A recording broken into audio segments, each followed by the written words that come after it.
Hola, soy el pastor maestro Luis Rosas, te saludo en el nombre del Señor. Estoy aquí para hacerte una cordial invitación a que tú puedas ver y ser parte de este tema de estudio titulado Las etapas del discipulado. Así que te invito a que puedas ver este importante y gran tema para que de esa manera podamos ser enseñados y también poder enseñar a otros. Bueno, después de una pequeña presentación, vamos a ir directamente al tema.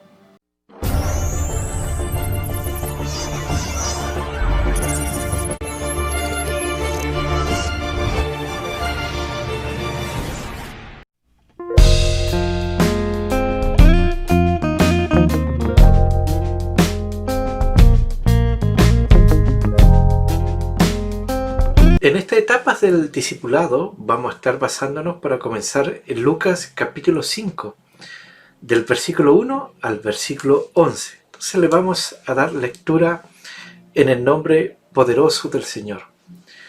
Los primeros 4 versículos dice: Aconteció que estando Jesús junto al lago de Genesaret, el gentío se agolpaba sobre él para oír la palabra de Dios. Y vio 2 barcas que estaban cerca de la orilla del lago, y los pescadores, habiendo descendido de ella, lavaban sus redes. Y entrando en una de aquellas barcas, la cual era de Simón, le rogó que la apartase de tierra un poco, y sentándose, enseñaba desde la barca a la multitud. Cuando terminó de hablar, dijo a Simón: boga mar adentro y echad vuestras redes para pescar.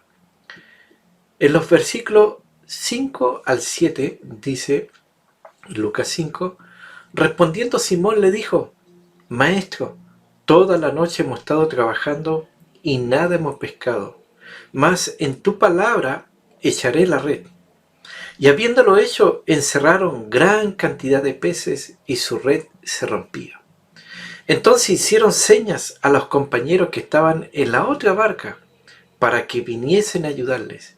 Y vinieron y llenaron ambas barcas de tal manera que se hundían. Ahora vamos a ver desde el versículo 8 al versículo 11, en Lucas 5. Viendo esto, Simón Pedro cayó de rodillas ante Jesús, diciendo: apártate de mí, Señor, porque soy hombre pecador. Porque por la pesca que habían hecho, el temor se había apoderado de él y de todos los que estaban con él, y asimismo de Jacobo y Juan, hijo de Zebedeo, que eran compañeros de Simón. Pero Jesús dijo a Simón: no temas, desde ahora serás pescador de hombres. Y cuando trajeron a tierra la barca, dejándolo todo, le siguieron. Amén. Entonces, según este relato de Lucas, nos muestra que vamos rumbos a nuevas etapas. No sé cuántos pueden decir amén. Y donde tendremos que aprender nuevas cosas, y donde no solamente seremos tratados, sino también evaluados. Tenemos que saber que la enseñanza es una orden. Tenemos que hacerlo porque Cristo mandó hacerlo. Él dijo que hiciéramos discípulos a todas las naciones. En Mateo 18, verso 19, donde se relata la gran comisión, dice: por tanto, id y haced discípulos a todas las naciones, bautizándolos en el nombre del Padre y del Hijo y del Espíritu Santo. Entonces la gran pregunta siempre ha sido: ¿se podrán hacer discípulos sin hacer uso de la enseñanza? Bueno, la respuesta es que es imposible hacer discípulos sin hacer uso de la enseñanza. Cada creyente necesita ser enseñado para enseñar a otros, para poder cumplir de esa manera con el mandato, con el cometido del Señor. Entonces, discípulo es un aprendiz, es un estudiante, es un partidario, es una persona comprometida con el Señor. Y el discipulado es el proceso en el cual, ¿no es cierto?, la iglesia toma a ese discípulo y lo lleva, ¿no es cierto?, a través de la enseñanza, para que llegue a ser un varón, un hombre, una mujer a la estatura de un varón perfecto, ¿no es cierto?, como el Señor. Entonces vemos que nuestro Señor, ¿no es cierto?, se asentó, ¿no es cierto?, ahí en el lago Genesaret, en la región de Galilea, un lugar donde era principalmente una fuente pesquera en esa región. Era un lugar de mucho comercio, pero de poco desarrollo intelectual. Entonces nosotros vemos que ese fue el lugar donde el Señor fue a buscar discípulos para formarlos. Al contrario, ¿no es cierto?, donde se formaban los maestros de la ley, que era en Jerusalén. Entonces surge inmediatamente la pregunta, ¿por qué Jesús fue ahí si ese lugar era conocido, la región de Galilea, por el poco desarrollo intelectual? Para nosotros, el ideal hubiera sido que hubiera ido a los grandes centros de estudio, a las grandes universidades de aquel tiempo que estaban en Jerusalén, donde había un gran desarrollo intelectual. Bueno, la pregunta la responde 1 Corintios capítulo 1, verso 27, cuando nos dice, sino que lo necio del mundo escogió Dios para avergonzar a los sabios, y lo débil del mundo escogió Dios para avergonzar a los fuertes, y lo vil del mundo y lo despreciado escogió Dios, y lo que no es para deshacer lo que es, a fin de que nadie se jacte en su presencia. Ahí tenemos la respuesta. ¿Por qué fue a ese lugar a buscar, ¿no es cierto?, a sus primeros discípulos? Entonces vamos a ver esta etapa inicial del discipulado, y aquí vamos a conocer cómo eran los primeros discípulos que tomó Jesús o que llamó Jesús. Bueno, lo primero que nos damos cuenta es que los hombres fueron el método de Jesús. Todo comenzó cuando Él invitó a unos pocos hombres a dar testimonio de su vida y también a esperar que ellos completaran la obra de Dios con el fin de ganar, ¿no es cierto?, el mundo para Dios. Y al inicio de su ministerio, nuestro Señor se hizo acompañar de hombres dispuestos a servirle y a servirle a tiempo completo. Esa era la dificultad. Entonces fue a esta región pesquera y ahí comenzó a llamar a sus primeros discípulos. Entonces nosotros nos damos cuenta que cuando miramos a los discípulos humanamente, nos damos cuenta que eran lentos, muy lentos para comprender o aprender. Y yo creo que ahí muchos de nosotros nos identificamos inmediatamente con esos primeros discípulos. Tampoco tenían preparación profesional. Yo creo que lo único que sabían era pescar.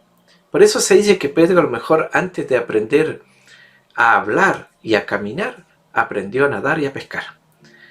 Y otra característica que tenían humanamente es que tenían sincero anhelo por aprender. Estaban dispuestos a aprender con Dios. Eso es muy importante. Eran además honrados y eran humildes. Y también tenemos que decir que eran temperamentales, muy temperamentales, y con debilidades o con muchas debilidades. Y también tenemos que decir que humanamente no se esperaba grandes cosas de ellos. Pero nosotros vemos que el Señor los llevó a hacer grandes cosas. Lo que Él vio y dijo de ellos se cumplió, porque hay poder en la palabra de Dios. Él tiene una visión mucho más amplia. Y todo aquel que se dispone en la mano de Dios va a llegar a ser lo que Dios se propuso hacer con ellos. Y cuando nosotros miramos a los discípulos a los ojos de Dios, a los ojos de Jesús, lo primero que Jesús vio es que eran hombres de gran corazón, con sincero anhelo de Él, y estaban dispuestos a confesar su necesidad de Dios. Ellos no tenían ningún problema, ninguna traba con ese tema, de decirle a Dios, hoy día te necesito más que nunca, hoy día te necesito más que ayer. Y esperaban al Mesías. Había un ambiente religioso, un ambiente tradicional, un ambiente de rito, y eso no había apagado esa esperanza del Mesías. Por eso cuando leemos en Juan capítulo 1, verso 45, tenemos que recordar que Juan en su primer capítulo nos relata esto, nos relata el primer encuentro de Jesús con los discípulos. En el capítulo 1, verso 45 dice, Felipe halló a Natanael y le dijo, hemos hallado a aquel de quien escribió Moisés en la ley, así como los profetas, a Jesús. Hemos hallado, habla de ese anhelo. A pesar que ellos no eran tan intelectuales, a lo mejor no sabían leer muy bien, pero sabían leer. Y no se escondían detrás de eso, es que yo no tuve oportunidades, es que yo no supe, es que yo no pude ir al colegio, no pude terminar mis estudios. Pero a pesar de lo poco que leían, leían. Y tenían ansias de aprender y eran moldeables. Y por esa razón fueron seleccionados por Dios. Entonces cada vez que se habla de una selección, por ejemplo en el deporte, hay muchos deportistas y todos no son seleccionados, sino que solamente algunos. Y se hace un estudio acabado y ahí se selecciona. Entonces es muy importante ser seleccionado entre los discípulos.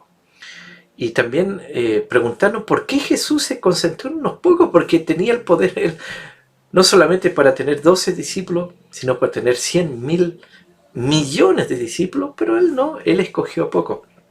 Porque todo en él, todo en Jesús es enseñanza. Y la enseñanza es por qué él escogió a tan poco, porque no se puede cambiar al mundo a menos que se transforme a los individuos que lo componen. Si Dios no puede transformar a una congregación, bueno, esa congregación tiene que ser transformada, cambiada para que tenga esperanza el sector, el barrio, la región y el mundo. Y cuando nos preguntamos, ¿a qué fueron llamados los discípulos? Juan capítulo 1, versos 50 y 51, dice, respondiendo Jesús, porque te dije, te vi debajo de la higuera, ¿crees? Cosas mayores que estas verás. Y le dijo, de cierto digo, de aquí en adelante veréis el cielo abierto y a los ángeles de Dios que suben y descienden sobre el Hijo del Hombre. Entonces, una de las cosas que en las congregaciones a veces se está más acostumbrado y se cree más es en lo demoníaco, en los demonios. Cuando se les predica los demonios, todo amén, gloria a Dios. Pero si le habla de los ángeles, no, dice, este ya me está fantaseando, me está saliendo con otras cosas. Y nosotros vemos que la iglesia primitiva se creció en un ambiente de ángeles. Y vemos aquí que Él nos llama a tener una visión amplia del reino de Dios, porque dice la palabra que nos llamó a cosas mayores que estas verás. Entonces nos llamó a ver cosas mayores. Y nos llamó también a estar listos a algo nuevo con Cristo, porque Él dijo, de aquí en adelante veréis el cielo abierto. Entonces Jesús declaró que desde ahora serás. Ayer quedó atrás y lo que cuenta es desde ahora. Y también Él nos llamó a permanecer en su palabra, porque Él dijo, si vosotros permanecéis en mis palabras, seréis verdaderamente mis discípulos. Y también nos llamó a permanecer con Él. Por eso Él estableció 12 para que estuviesen con Él y para enviarlos a predicar. Porque todos dicen, yo tengo un llamado al evangelismo, yo no un llamado pastoral, no, yo un llamado misionero. Pero a todos nos llamó. El gran llamado inicial a todos nosotros es para que estuviésemos con Él. Algunos dicen, es que Dios me llamó a predicar. Pero si tú no estás con Él, ¿qué vas a predicar? ¿Qué vas a hablar? Si no lo conoces, si no has estado en comunión con Él, en comunión con Dios. Por eso ese es el primer gran llamado, a estar con Él. Amén. Y también Él nos ha llamado a nuevas etapas del discipulado. Ahora nos vamos al libro de Lucas. En el capítulo 5, aquí ya vemos el segundo encuentro, porque el primer encuentro, como dijimos, lo relata el Evangelio de Juan, en el capítulo 1. Y el segundo encuentro lo relata Lucas, en el capítulo 5. Y la Biblia nos dice que aconteció que estando Jesús junto al lago de Genesaret, el gentío se agolpaba sobre él para oír la palabra de Dios. Y vio 2 barcas que estaban cerca de la orilla del lago, y los pescadores, habiendo descendido de ella, lavaban sus redes. Entonces vemos que Dios es un Dios de etapas. 8 meses habían pasado del llamado inicial. El número 8 en la Biblia nos habla de renuevo, nos habla de un nuevo comienzo. En 1 Samuel capítulo 16, eso que está del verso 10 al verso 13, nos cuenta que cuando Samuel, el gran profeta de Dios, fue a ungir el nuevo rey a la casa de Isaí de Belén, aparecieron 7 hijos. Y David era el 8º hijo. Entonces dentro del pueblo de Dios hay algunos que están en su 8ª década, en su 8º año, en su 8º mes o en su 8º día. ¿ya? Pero todos están listos para una renovación con Dios. Y así que tú recibes eso y dices, yo estoy listo para una renovación con Dios. Pero vemos aquí que en esta segunda etapa, los discípulos estaban completamente frustrados, porque ellos no habían permanecido con Jesús, ellos habían seguido en sus labores, en sus oficios, en su trabajo, y la enseñanza, o la primera enseñanza que había que aprender, tanto ellos como nosotros, es que sin Jesús las cosas no resultan. Y en esa frustración, en ese desánimo estaban metidos, en esa atmósfera. Y en ese momento el gentío se agolpaba sobre Jesús para oír la palabra de Dios, y los pescadores estaban en otro ambiente, en otra atmósfera, en otra actividad, porque la Biblia dice que ellos estaban lavando sus redes. Entonces ellos habían recibido el llamado inicial de Jesús, pero no habían abandonado su próspero negocio de pesca. Y además, en esta segunda etapa, ellos están indiferentes a Jesús. Como vemos, la gente se agolpaba para oír la palabra de Dios, y ellos estaban lavando sus redes, metidos en una noche de fracaso. Y por eso, en Lucas 5:5, respondiendo Simón Pedro, le dijo, Maestro, toda la noche hemos estado trabajando y nada hemos pescado. Así le dice Pedro a Jesús. Y nosotros vemos ahí que él dice, más en tu palabra echaré la red, porque él lo envía mar adentro y le dice, boga mar adentro y echad vuestras redes. No dice echar vuestra red, sino vuestras redes para pescar. Entonces Dios es un Dios soberano. Él ha estado guiando las circunstancias, y las circunstancias las puede mover a tu favor. Entonces nada sucede por casualidad, porque todo está programado por Dios. Así que dentro de las cosas que Jesús hace es pedirle lo más valioso que ellos tenían, que eran sus barcas. Por eso dice la Biblia que entrando en una de aquellas barcas, la cual era de Simón, le rogó que la apartase de tierra un poco. Le rogó. En esta etapa lo vemos rogando al Señor, aunque Él es soberano, que la apartase, es decir, que la dedicase, ¿ya? Y sentándose, enseñaba desde la barca a la multitud. Él tenía una necesidad, necesitaba como de un púlpito, necesitaba como de una congregación, de un lugar para poder enseñar la palabra. Y Jesús pidió la barca del pescador Pedro antes de hacerle el reto de seguirle en pos de él.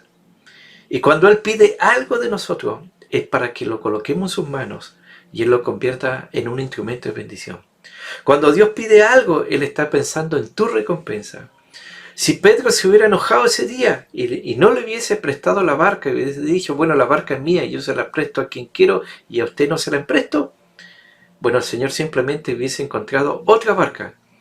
Pero Pedro nunca hubiera sido bendecido, recompensado, premiado. Y por eso cuando Jesús terminó de hablar con la multitud, habló personalmente con los discípulos. Por eso dice la palabra, cuando terminó de hablar, dijo a Simón. O sea, primero Él se dirige a las multitudes y luego se dirige hacia los discípulos. Dios tiene un tiempo para las multitudes, para todo el mundo, pero también tiene un tiempo especial para ti y para mí. Y este es el tiempo especial para ti y para mí. Y vemos que Él es un Dios soberano. Él es un Dios que sabe dónde están los peces y Él te quiere guiar a ese lugar. ¿Cuántos reciben esa palabra? Y vemos que Él quiere un trato a profundidad. Por eso le dice, boga mar adentro y echar vuestras redes para pescar. Entonces Jesús le dice a Pedro que debía bogar mar adentro. Él está buscando ese trato a profundidad. Por eso tenemos que darnos cuenta que en la nueva etapa vas a tener que dejar lo viejo y comenzar a utilizar lo nuevo de Dios. En el fondo de todo, es un trato para que nunca más seas el mismo. Entonces ellos pescaban en la orilla, estaban acostumbrados así, pero Él les viene a cambiar el método. Y les dice, vayan adentro. Nadie pescaba mar adentro, todos pescaban en la orilla. Entonces tú tienes que estar abierto al cambio. Y es muy importante entender que Jesús le cambia el método de pesca. Y aquí aflorece algo que Jesús había visto en Pedro. Porque en esta versión vemos que Pedro dice en Lucas 5:5, Maestro, hemos estado trabajando duro toda la noche Entonces cuando uno ha estado trabajando toda la noche, está cansado de remar, cansado de trabajar, está la fatiga de no haber dormido durante toda la noche, y la paciencia a veces no está como en su mejor momento, está abierto a la irritación, está abierto al enojo, y él dice, no hemos pescado nada, pero aquí aflora eso moldeable que Jesús ya había visto en Pedro, porque le contestó Simón, pero como tú me lo mandas, echaré las redes. O como dice otra versión, por el simple hecho que tú lo dices, yo lo haré. Y qué importante es eso, que nosotros entender que si Jesús lo dice, nosotros lo haremos. Amén. Y por eso vemos que ellos pescaban durante toda la noche y Jesús le dice, ahora echen las redes a plena luz del día. Jesús no cambia, Dios no cambia, pero sí sus métodos. Y vemos que los discípulos, ¿no es cierto?, al aplicar la palabra, contemplaron grandes resultados. Amén. Entonces, más en tu palabra echaré la red. Entonces, cuando ellos obedecieron a la palabra, pudieron contemplar los grandes resultados. Se nos ha predicado en las congregaciones y por otros medios grandes mensajes, pero solamente han quedado ahí, no se han llevado a la práctica. Si no lo practicas, no vas a ver nunca los resultados, nunca vas a ver el milagro, nunca vas a ver la bendición de Dios. Entonces por eso la palabra es para aplicarla.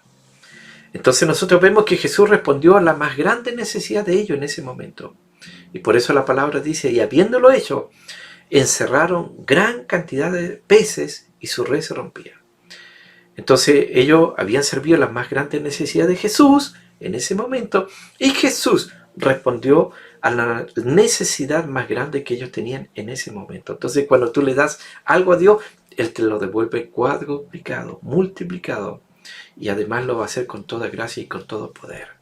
Entonces estos hombres plantaron su bote como una semilla en el ministerio de Jesús y le dieron la posesión más grande como una plataforma donde Él podría enseñar y predicar el Evangelio.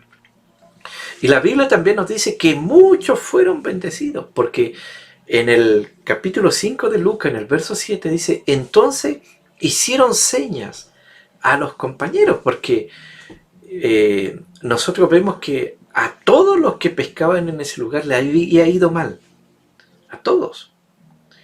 Entonces cuando Pedro tomó la palabra y se fue a lo profundo y tiró las redes y pescó una gran cantidad de cosas, había muchos en la orilla que se cuestionarían qué está haciendo este loco. La ocurrencia de ir a pescar a pleno día, porque todos pescaban durante la noche, porque el dicho era que los peces no pican en la noche. Pero muchos en la desesperación de lo que estaban mirando a la orilla, se les cruzó ese pensamiento, ¿y qué pasaría si les resulta? Y de pronto vieron que les resultó. Entonces él hizo señas a los compañeros que estaban en la otra barca para que viniesen a ayudarle, y vinieron y llenaron ambas barcas de tal manera que se hundían. Cuando tú comienzas a hacer locuras para Dios, otros van a estar mirando, ¿no es cierto?, si tus locuras resultan o no. Y aquellos que no fueron llamados, aquellos que no recibieron la palabra directa de Dios, pero que miraron, oyeron y creyeron, también alcanzaron gran bendición. Entonces Pedro pudo haber dicho, esta barca es mía, la bendición es mía, pero tenemos que saber que el milagro elimina la envidia. ¿Cuántos dicen amén? Y nosotros vemos por la palabra que cuando ocurrió este gran milagro en medio de esa tremenda necesidad, porque no habían pescado nada, y si no pescaban nada, no había pan, no había leche, no había alimento, no había ropa, no había nada. Y nosotros vemos ahí que en ese momento vino un temor reverencial sobre todos los discípulos. En Lucas 5, verso 8 y 9 dice, viendo esto, Simón Pedro cayó de rodillas ante Jesús diciendo, apártate de mí, Señor, porque soy hombre pecador, porque por la pesca que habían hecho, el temor se había apoderado de él y de todos los que estaban con él. Entonces Simón Pedro se atemorizó con el milagro y su primera reacción fue reconocer su pequeñez en comparación con la grandeza de este hombre llamado Jesús. Y de esta manera Pedro derrama su corazón en una humilde confesión y de adoración porque comprende la autoridad de Jesús. Y luego de este reconocimiento de Pedro y de todos los que estaban con él, Jesús calma todos sus temores. Por eso Jesús dijo a Simón: no temas, porque desde ahora serás pescador de hombres. Entonces, cuando uno es confrontado por Jesús, uno no puede permanecer neutral. Y fue así como estos hombres dejaron sus comodidades, su familia, sus trabajos, para dedicarse completamente al Señor. Por eso en Lucas capítulo 5, verso 11, dice: cuando trajeron las barcas, dejándolo todo, le siguieron. Entonces, para ser un discípulo del Señor hay que dejarlo todo. Amén. Ese es el requisito mayor, dejarlo todo para seguir al Señor. Entonces Jesús nos dice: no puedes convertirte en mi discípulo sin renunciar a todo lo que posees. Amén. Espero que todos reciban esta palabra. Y nosotros vemos que las etapas siguen en el discipulado, pero ahora en medio de las tormentas, en medio de los problemas. Vamos a ver que Jesús en algunas veces estuvo con ellos en la barca y otras veces estuvieron ellos solos en la barca. En el Evangelio de Juan, desde el verso 16 al verso 21, ahí en Juan 6 dice, verso 16: al anochecer descendieron sus discípulos al mar y entrando en una barca iban cruzando el mar hacia Capernaum. Estaba ya oscuro y Jesús no había venido a ellos. Y se levantaba el mar con un gran viento que soplaba. Cuando habían remado como 25 o 30 estadios, vieron a Jesús que andaba sobre el mar y se acercaba a la barca y tuvieron miedo. Mas él les dijo: yo soy, no temáis. Ellos entonces con gusto lo recibieron en la barca, la cual llegó enseguida a la tierra donde iba. Entonces tenemos que preguntarnos: ¿qué desea Dios enseñarnos en medio de las tormentas? Bueno, Él quiere enseñarnos que nosotros somos sus discípulos y que Él es el Señor. Entonces, solamente entraban en la barca los discípulos. Él mismo se encargó muchas veces de que no entrara ninguno de la multitud en la barca, en estos procesos de discipulado. Entonces nosotros vemos que Él quiere capacitarnos. Cuando tú te preguntas por qué tanta lucha, por qué tanto problema, por qué tanto obstáculo, la respuesta es porque Dios nos está capacitando, Dios nos está preparando, Dios nos está perfeccionando. Él quiere probarnos. Entonces, una tormenta se avecinaba.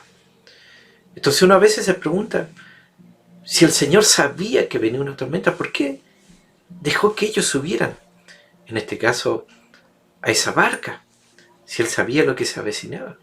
Entonces no es que Dios sea malo, sino que Él quiere enseñarnos que Él es más grande que la tormenta, es más grande que el viento contrario, es más grande que la dificultad. Ya Jonás había estado en una tormenta por su desobediencia, pero estos iban a estar en medio de la tormenta por medio de la obediencia. Entonces Jesús quiere que nosotros maduremos. Entonces Dios lo prometió, Jesús lo prometió y dijo: yo edificaré mi iglesia y las puertas del infierno, ¿no es cierto?, no prevalecerán contra ella. Entonces Dios está decidido y quiere llevarnos a la madurez. Entonces la pregunta es: ¿cómo quiere que aprendamos en medio de la tormenta? Bueno, obedeciendo. Por eso la Biblia dice que en Mateo capítulo 14, verso 22, dice: enseguida Jesús hizo a sus discípulos entrar en la barca. Entonces Jesús es la puerta a este gran proceso de discipulado. Y avanzar, porque les dijo que tenían que ir delante de Él a la otra ribera. Entonces, cuando Él dice: ustedes van a llegar al otro lado, vamos a llegar, a pesar que se levante una tormenta, a pesar que el viento sea contrario, a pesar que hayan dificultades, vamos a llegar, porque simplemente Él lo dijo. Entonces vemos que tenemos que aprender a confiar. Entonces en ese momento la Biblia nos dice que, despedida de la multitud, subió al monte a orar aparte. Entonces, si obedecemos la palabra de Dios, tenemos que saber que habrá sufrimiento, habrá persecución, pero Cristo está intercediendo por nosotros para volvernos a llevar al hogar. Y Él dijo en su oración: mas no ruego solamente por esto, sino también por los que han de creer en mí por la palabra de ellos. Y tenemos que aprender a arriesgarnos con Él. Entonces, en Mateo 13:28, nosotros vemos que cuando en medio de la tormenta, en medio de la oscuridad, cuando están en medio del mar, a la hora más terrible, más trágica, ya cuando ellos pensaban que ya iban a morir, empiezan a ocurrir ciertas cosas. Porque de pronto aparece Jesús en medio de la tormenta. Y nosotros vemos que en ese momento los discípulos tienen muchas reacciones. Porque lo confunden con un fantasma. Los hombres de mar son muy supersticiosos. Y no podemos andar confundiendo en medio de los problemas a Jesús con los fantasmas. Y nosotros vemos que en ese momento aflora algo de Pedro que no aflora en los demás discípulos. Porque en ese momento, en Mateo 13:28 dice que entonces respondió Pedro y dijo: Señor, si eres tú, manda que yo vaya a ti sobre las aguas. Entonces él dice algo que Jesús no está diciendo. Él dice algo que Jesús no le está pidiendo. Entonces Jesús siempre toma muy en serio todo lo que decimos y especialmente lo que cantamos y oramos. Y Jesús le dijo: ven, bueno, si tú lo estás diciendo, entonces ven. Entonces nosotros vemos que ese día, esa noche, podríamos decir, en esa hora, ¿no es cierto?, trágica, en esa hora dificultosa, Pedro fue el único que se arriesgó a aprender caminata acuática a esa hora de la noche, en medio del mar, con toda esa tempestad. Y vemos que él caminó, eso jamás se le olvidó, pero empezó a hundirse. Y aquí encontramos que incluso cuando fallamos, Jesús con su gracia nos ayuda. Entonces tenemos que nosotros aprovechar todas las oportunidades, porque para Pedro fue una oportunidad para aprender. Él lo hizo y demostró que sí se puede. Y cuando se estaba ahogando, ¿no es cierto?, nosotros vemos que Jesús extiende la mano, lo saca y le dice: hombre de poca fe. Entonces Dios quiere gente dispuesta al cambio. Dios quiere gente que esté dispuesta a aprender. Y aprender es un proceso. Y ahí van a ser, en medio de la dificultad, van a ser la confianza. Y nosotros vemos que Marcos capítulo 6, verso 49 dice: viéndole ellos andar sobre el mar, pensaron que era un fantasma y gritaron porque todos lo veían y se turbaron. Pero enseguida habló con ellos y le dijo: tened ánimo, yo soy, no temáis. Entonces Jesús nos enseña en medio de las tormentas por medio de su palabra. Entonces el Señor estaba ahí en el monte mientras los discípulos batallaban en medio del lago con la tormenta. Hoy Jesús está intercediendo mientras luchamos contra las tormentas de pecado, de tentación, de dificultad. Y su venida parece estar distante. Sin embargo, en la hora más oscura, a la cuarta vigilia de la noche, a eso de las 3 de la mañana, Él vino a ellos y calmó la tormenta y los llevó a lo suyo, al lugar de seguridad, al lugar de destino. Entonces nosotros vemos que a 6 kilómetros de distancia de la orilla, en la hora más oscura, podemos ver que Él podía ver su rostro de desánimo, de frustración, de cansancio. Ahora, no sé cómo se imagina usted caminar a Jesús en medio de la tormenta. Él venía de frente. Él venía inmune a la tormenta. Él es el rey de la tormenta. No hay tormenta que pueda impedir el paso de Jesús. Sin embargo, Marcos, el Evangelio de Marcos registra el fracaso de los discípulos a no poder entender el poder de Jesús y no aprender las verdades espirituales que Él quería enseñarle. Porque el Evangelio de Marcos nos da la razón por qué sucedió esto. Y en Marcos 6:52 dice: porque aún no habían entendido lo de los panes, por cuanto estaban endurecidos sus corazones. Entonces, a través de este proceso, Él nos va ablandando para que seamos más moldeables en las manos de Dios. Entonces, el ideal es que pasemos curso y no quedamos repitiendo o que tengamos que pasar nuevamente la lección. Entonces, de esta manera, vemos esta etapa de discipulado. Pero venía una más, que era la etapa de negación.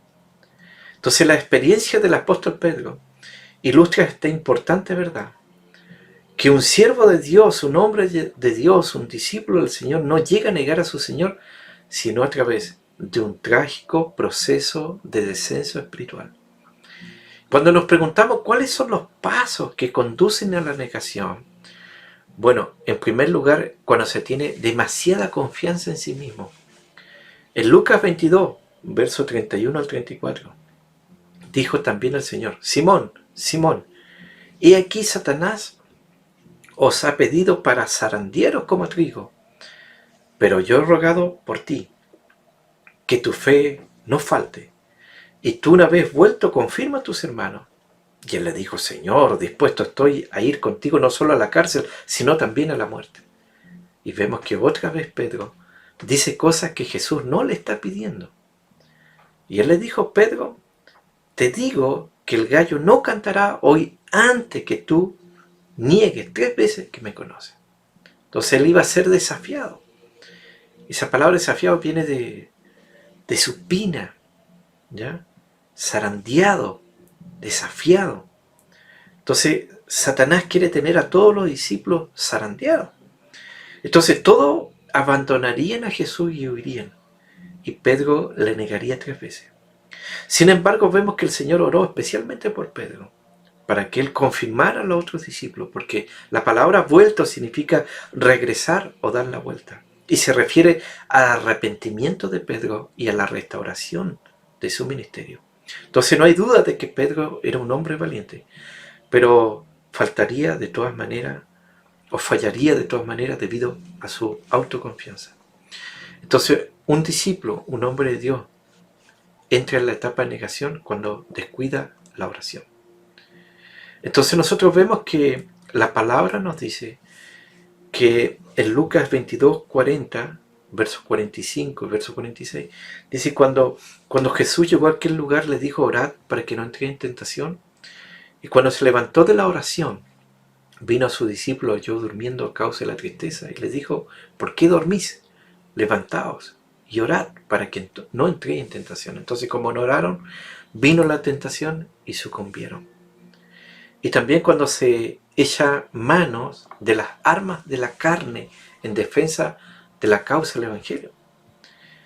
En Lucas 22, versos 48 al 51, dice que entonces le dijo Judas: con un beso entregas al Hijo del Hombre.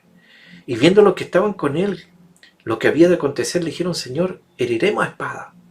Y uno de ellos hirió a un siervo del sumo sacerdote, este caso es Pedro, y le cortó la oreja derecha.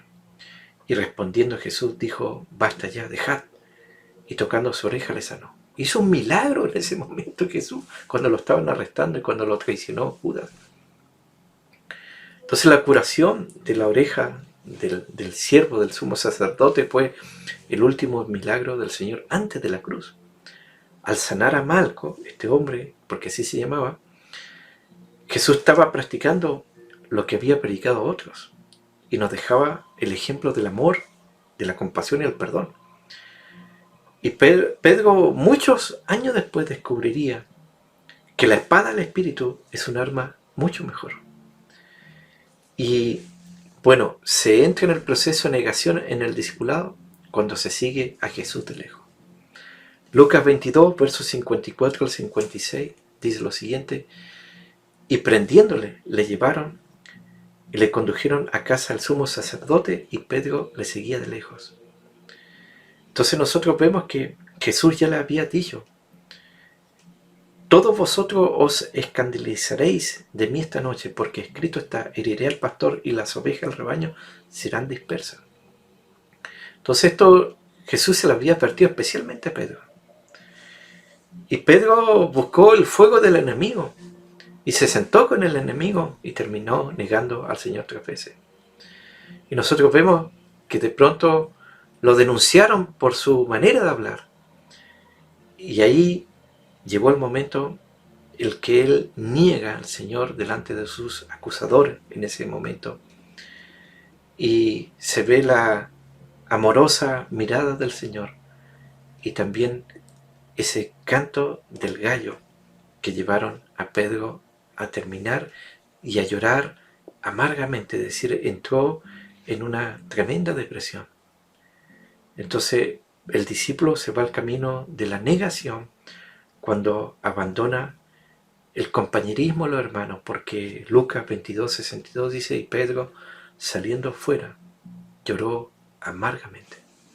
Pero hay una etapa más en el discipulado, que es la etapa de restauración.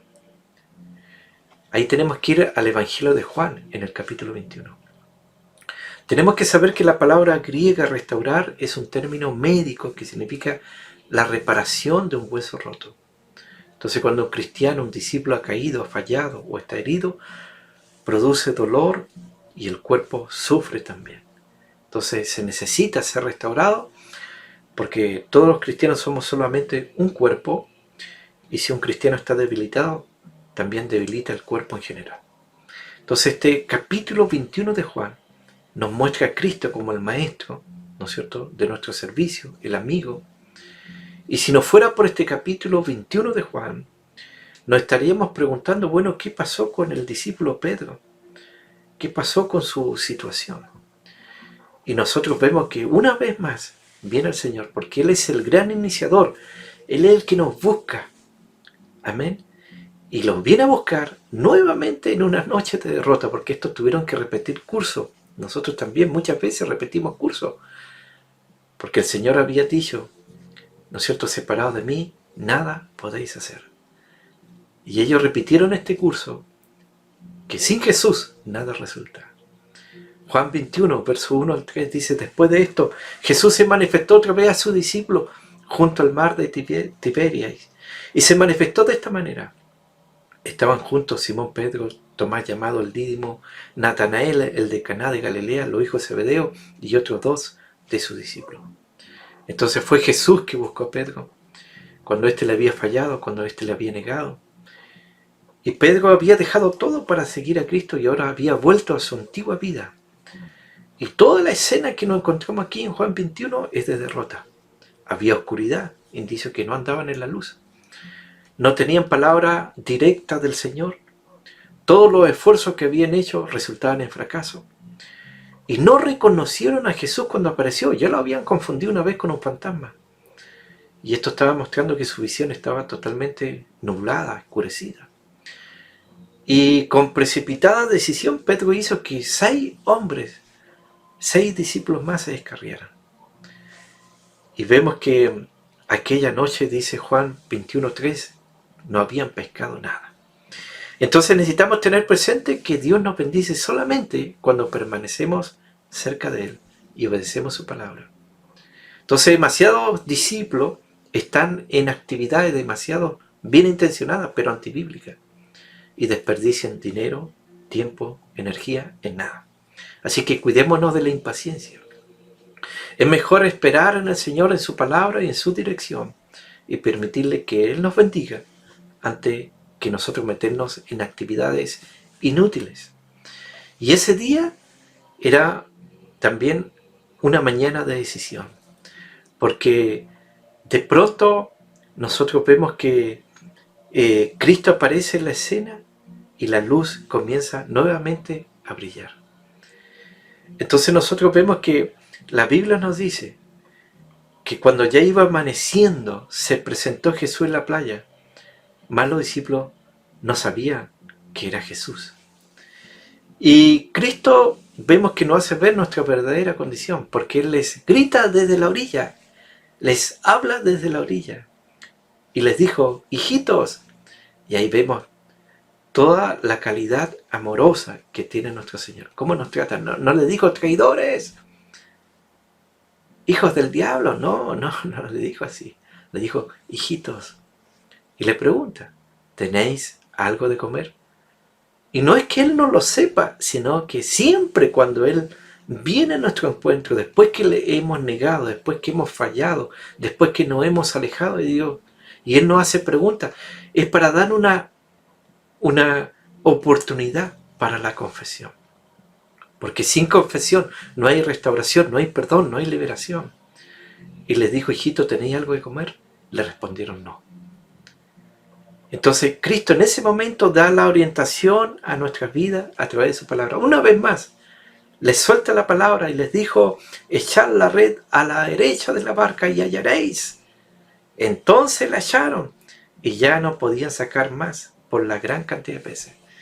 Pero ya habían aprendido la lección que cuando Él suelta una palabra hay que aplicarla inmediatamente. No hay que guardarla, no hay que solamente escucharla, no hay que solamente estudiarla. Es para aplicarla, es para vivirla. Entonces vemos que Él le instruye desde la orilla. Y ellos atraparon esa gran cantidad de peces. Unos pocos minutos de trabajo con Cristo, ¿ya?, en control, logra más que toda una noche de esfuerzos inútiles y carnales. Y este es un cuadro de la iglesia de hoy.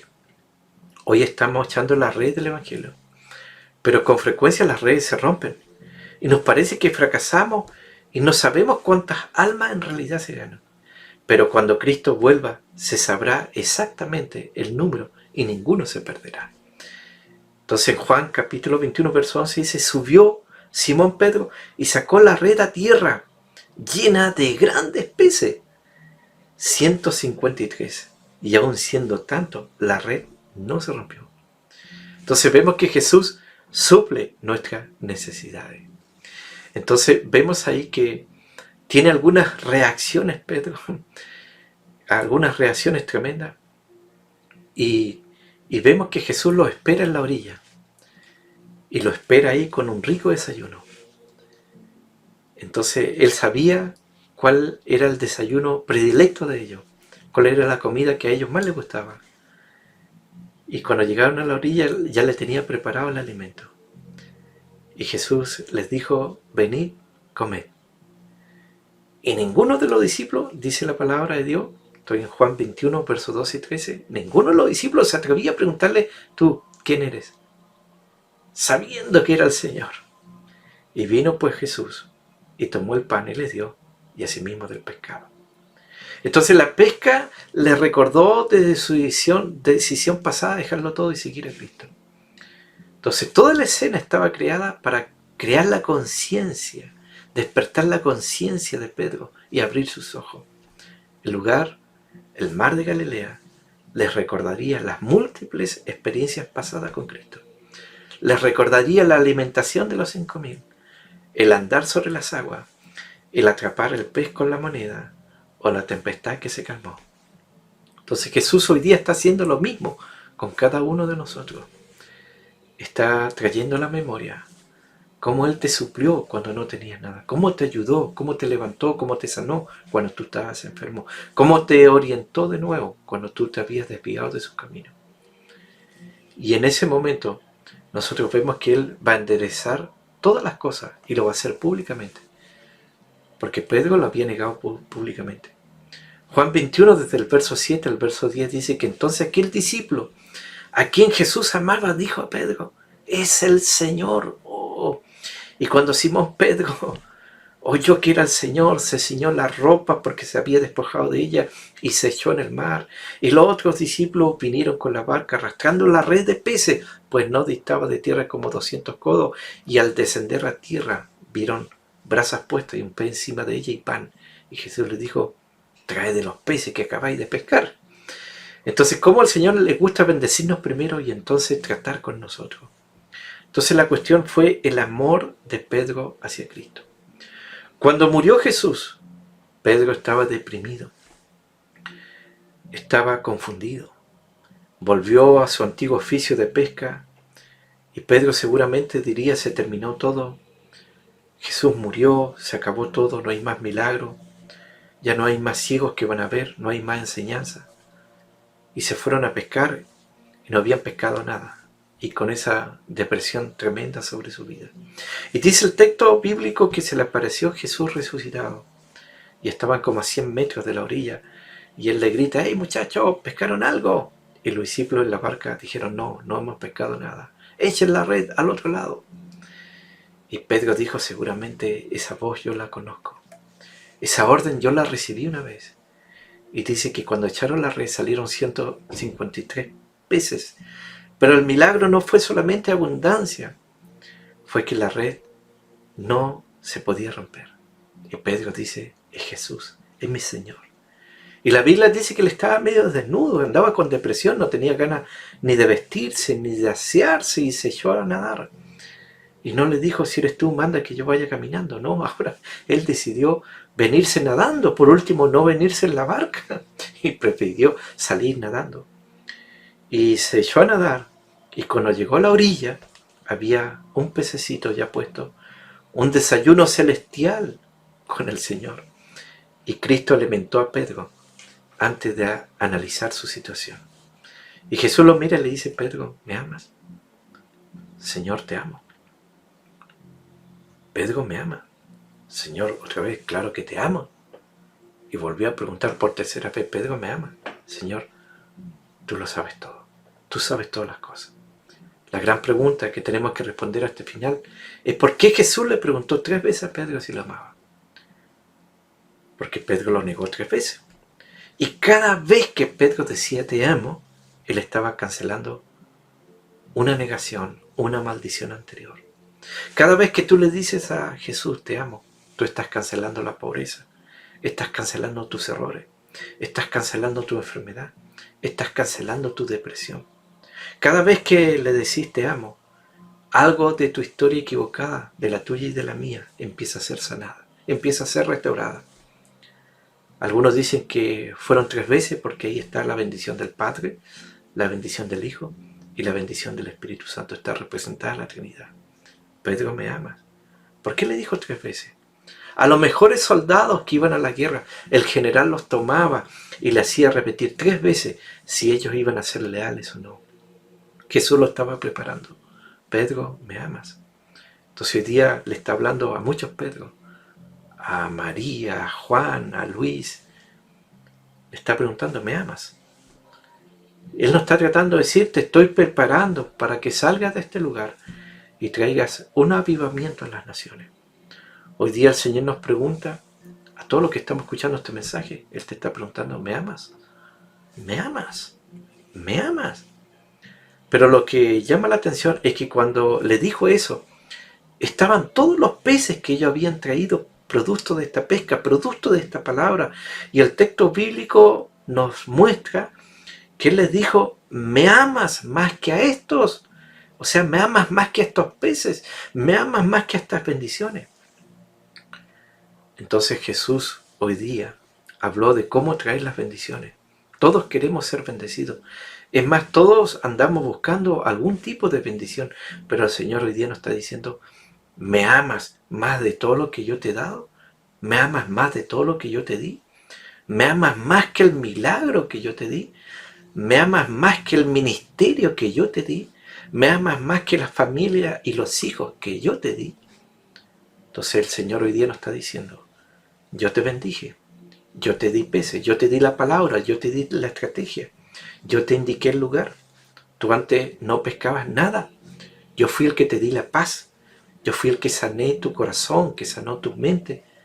¿Me amas más que eso? ¿Me amas más que esas bendiciones? ¿Me amas? Y Pedro dijo, sí, Señor, tú lo sabes todo. Y Jesús le dijo, si me amas, demuéstralo. Apacientas mis corderos. Entonces nosotros tenemos que saber que hay mucha gente que ama las bendiciones más que al Señor de las bendiciones.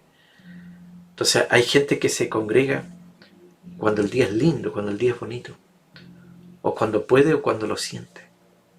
Entonces hay gente que quizá está escuchando y que Jesús lo prosperó, que les dio la bendición y ahora no quieren saber nada con el Señor, están indiferentes.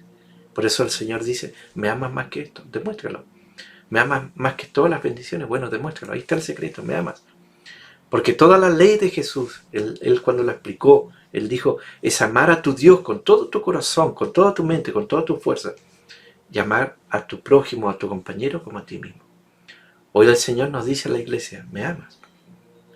Entonces Jesús hoy día no está en medio de 2 ladrones, en medio de 3 naciones, de 4 soldados, de 5 discípulos. Hoy está y nos pregunta a todos, ¿me amas? David en el Salmo 119 dijo, los que aman tu palabra siempre andarán en luz. Nosotros tenemos que entender que el Señor quiere que seamos luz a mucha gente. La gente tiene que conocer que Jesús ya no está en el pesebre, que ya no está en Jerusalén, que no está en la tumba, que no está en la cruz, que está vivo y está en medio de nosotros. Entonces, si una persona realmente ama al Señor, su vida será completamente dedicada al Señor. Entonces Cristo le da a Pedro una nueva comisión y le dice, ahora serás un pastor, además de un pescador de hombres. Ahora él va a ser el pastor de los corderos y las ovejas y va a tener que alimentarla con la palabra. Entonces se espera que todos los cristianos sean pescadores de hombres, ganadores de almas, pero solamente son algunos los que son llamados al ministerio especial de pastorear al rebaño del Señor. Entonces, ¿de qué vale ganar a los perdidos si no hay un lugar donde reciban alimentación y cuidado? Entonces Cristo bendice y usa a los que obedecen y le siguen. Entonces sabemos por Juan capítulo 21 que si Pedro no se hubiera encontrado con Cristo y hubiera confesado su pecado y afirmado su amor, nunca jamás hubiéramos leído de Pedro. Entonces Dios lo pudo usar porque Él arregló cuentas con el Señor. Y eso es lo importante en este proceso de discipulado, que aprendamos de todo esto que Dios mismo dejó en su palabra. Así que espero que seas muy bendecido, que seas fortalecido y que hayas aprendido de este proceso de discipulado y ames al Señor más que todas las bendiciones que el mismo Señor te da. Así que te bendigo en el nombre del Padre, del Hijo y del Espíritu Santo, y nos estaremos viendo en una próxima oportunidad. Amén. Muy bien, este ha sido el tema que hemos podido ver en esta oportunidad, en esta ocasión. Como siempre te pido, si me puedes dar un like, si puedes dejar ahí, escribir ahí, ¿no es cierto?, un mensaje de edificación para la gloria de Dios. Y, ¿no es cierto?, comentarle a aquel que no sabe de este programa, de este canal, ¿no es cierto?, donde hay predicaciones, devocionales, le cuentes de ello y la persona así se pueda suscribir y yo de esa manera pueda seguir subiendo estudios, predicaciones para la gloria del Señor y también para la edificación de su pueblo.